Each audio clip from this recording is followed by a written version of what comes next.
Trailers were swaying. Yeah, I mean, I think the worst of the wind is behind us now, but we still do have a wind advisory up till about 6 o'clock this morning. Still getting some gusts out there, over 40 miles per hour. But look at all these blue circles.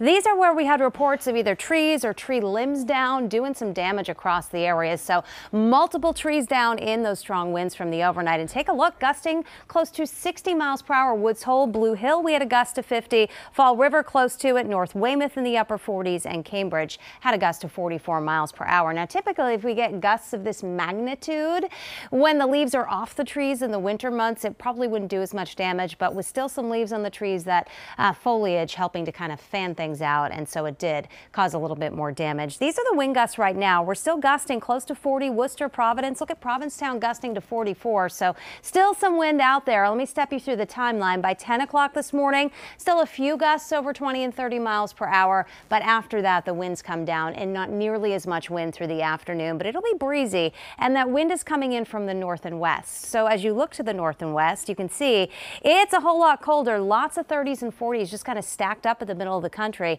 and that's the air mass that's working on in. Jet stream is going to be taking a turn here, bringing in that northwesterly wind flow, so it brings one shot of chilly air Wednesday into Thursday, and then another one, it appears, this coming weekend. So reinforcing cold shots of air are going to keep the temperatures below average right through the weekend. Right now we're down to 42 in Worcester, still 51 in Boston, and 54 in the Cape and Hyannis, but that cooler air is working on in. Rain, though, getting on out of here. You can see the back edge of the clouds still lingering across the area, but this too is going to shift offshore, and we are going to see bright sunshine today with high pressure building on in, but with that cooler air working in, look what happens to the temperatures. Despite the sunshine, they don't go anywhere. In fact, they dip down a little bit through sunrise this morning and then slowly creep up. I think by lunchtime it's only in the low to mid 50s with some mid and upper 50s for high temperatures this afternoon. So it is a cool but a bright afternoon. We'll start out with a clear sky this evening, and then overnight skies remain mostly clear. So it's going to be a chilly overnight. Upper 30s in our coldest suburbs to the mid 40s downtown